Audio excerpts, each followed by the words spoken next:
Last time with your fave gay icon. It's Jordan Brodie, ladies and gentlemen. A tale of passion and heartache. My dear friend Jordan Brodie is with me today to discuss his upbringing, his quest for fame, and if we can weasel out of him, his plans for the future. Sometimes people hear my music and they're shocked that it came from me. Like, Become artificial, clock in, clock out. the thing about Hollywood and music and fame, I think, is that sometimes we have to create this illusion of like a bigger version of ourselves. After hearing his story, we have to know. So does your family have any expectation, or do you have any ambition or idea of yourself ever becoming a part of that life, like the business kind of more corporate thing? But like any artistic genius, the answer lies in the unraveling of the story. Well, okay, so they sold Vaughn's grocery stores in the 1920s. Okay. Or actually, yeah, the 1920s. It was started in the 1800s by my great grandfather, who was a first generation American from Germany, and he started it as like a tiny little marketplace in like I think near Koreatown in LA, and like it was just a tiny little store, like a tiny store. And grocery keep in mind, this was the 1800s. Grocery stores didn't even exist. Like, it wasn't a thing. People went to farmers markets basically every weekend, or there were markets like that. Like, they didn't go to the grocery store. Like, it wasn't a thing. And he basically invented grocery stores. Like, he started the first grocery store. It was like a shop where everyone would come to, and he was a really good person from what I've heard. And he was so humble, and he just really wanted to like make it for their family, for the Vaughns. And I've like asked people about him, and I've talked about him, and then when he died, his youngest son inherited the business, and he only had one store. But the youngest son, he's my stepmother's grandpa. He's the one who turned it into what it is. Like, he opened up all the stores, he grew it, he opened like tons of stores. And in the 20s, they sold it for like 100 something million in the 1920s, which is a lot of money for back then, you know. And so now my family does like commercial real estate. So like my uncles, they own, like, my stepmother's uncles, they own like shopping centers and malls and apartment complexes in LA and in like Orange County, and like Costco is one of their tenants. They own this giant warehouse building thing, and Costco rents from them. And like, I don't know all the details. They don't really trust me because I was a drug addict. Like, I was always partying, I was always doing drugs, like I was always getting in trouble. Like, they do not trust me. So the thing is, of course I'm interested, but they don't trust me. And so they like support me. I remember going to my uncle's house once in San Juan Capistrano, and his neighbor is like the owner of Oakley sunglasses. Like, literally their house was so huge. It was insane. And I was always so intimidated by them because my parents made us believe we didn't have money, that we were poor. Like, I thought we were poor because my parents are old school. Like, I had to get a job when I was 14. I had to buy my own clothes. They made me like they made me think they didn't have money. So that way I wasn't spoiled, because in our family there's this thing called the too much too soon syndrome. Because what happens is, when you're born with a lot of money and with a lot of wealth and a lot of power, what happens is, like, if you get everything, right? Like, from like families that can afford to buy literally anything in the world. Do you know what I mean? Like, if you get everything when you're like 14, you it spoils a kid rotten. And it's the reason why, like, in Hollywood, you see like people like Amanda Bynes, like people come into the industry and they get eaten up because they get in, they make a lot of money, they get successful, and then they don't know what to do with it. They don't have any character. They don't have any personality. They don't have any principles holding them down, any integrity. They don't have family. They don't have support. And when you lose all that, you lose yourself. And my family is aware of that because they're, I guess before Vaughn's in Germany, they had something too. I don't know the whole So history I of guess it. that's another question I have. I'd like for you to tell me like when you came out. The reason I'm asking that is because I'm really curious as to how your family's reception of your art and like your dreams, and do you think that coming out as a gay man affected that? So like, to say it in reverse, basically, do you think if you had kept presenting as a straight man, following the status quo, that these artistic dreams, this musical aspect to your soul would have been better received?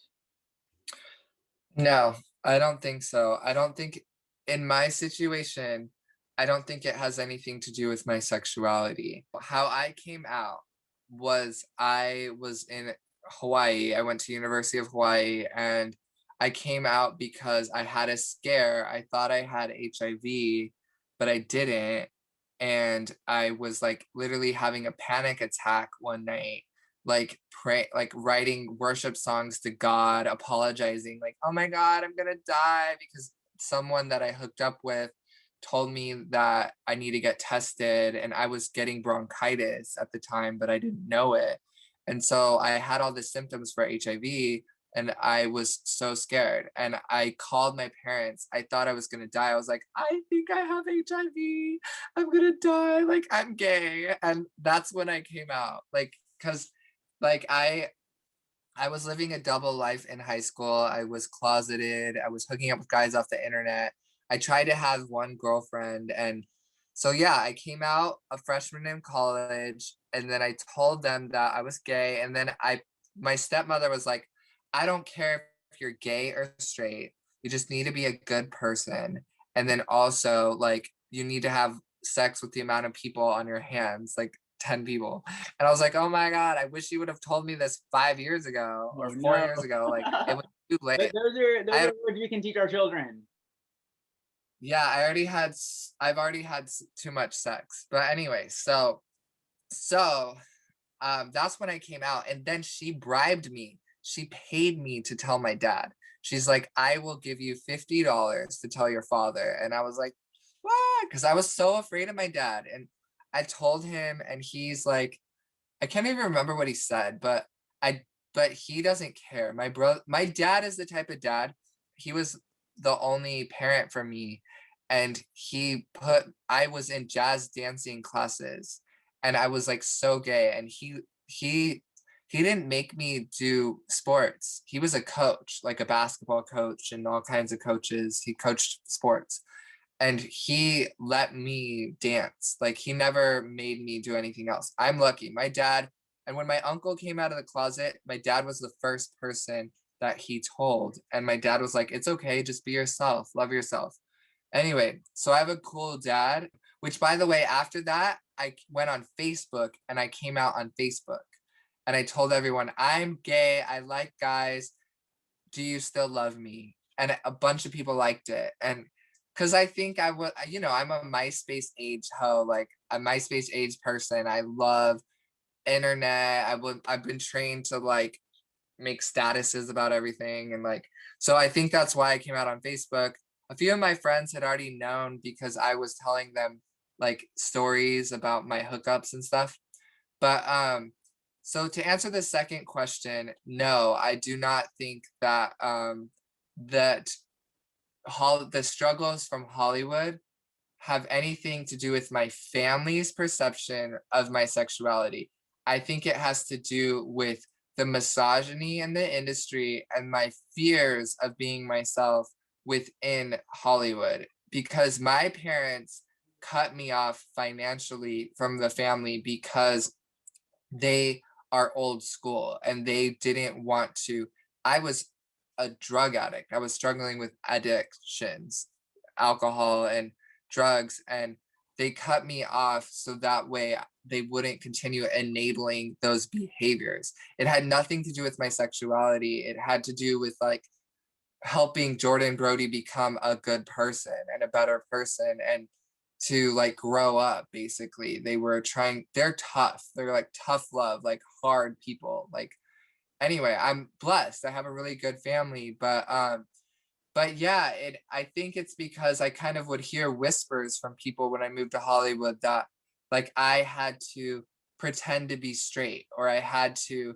pretend to be this, or I had to pretend to be that because no one's gonna like buy music from like a homosexual or like a gay person. Like people would tell me that, which is surprising, but and sadly I listened to them and I tried to brainwash myself by like watching straight porn and stuff, and it just didn't work. And what has been working for me is letting go of all that and just being myself. And that's why my slogan for my brand that I'm about to launch is be your selfie, like hashtag be your selfie. That's what I want my hashtag to be, like hashtag be your selfie, I love like that. And I think you've shared with me a couple other ideas I really admire. I think that Kim Petras speaks to that point as well.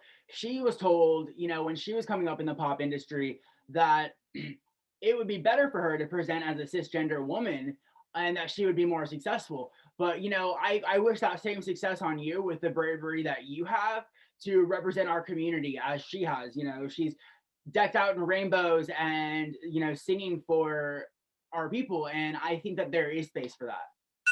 well, see, and that's why I always say like that's why when I introduce myself and in my bio, I'm an LGBTQIA advocate and a performing artist, because there's two different things here, right?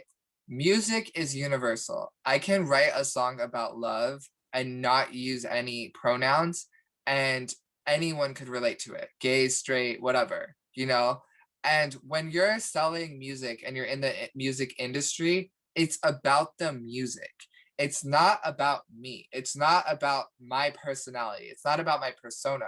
For branding, it's all about persona. It's all about who the person is, who this person is.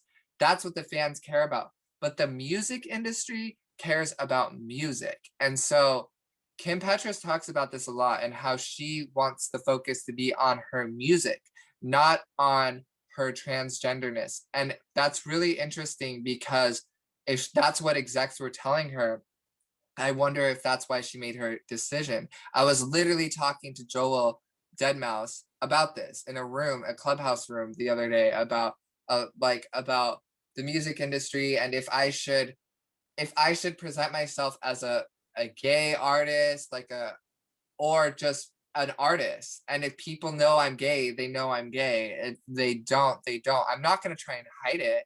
Like when I make a music video, I'm gonna be fucking like being all video hoeing it up with some hot like man. You know what I mean? I'm not gonna be pretending to make out with a woman.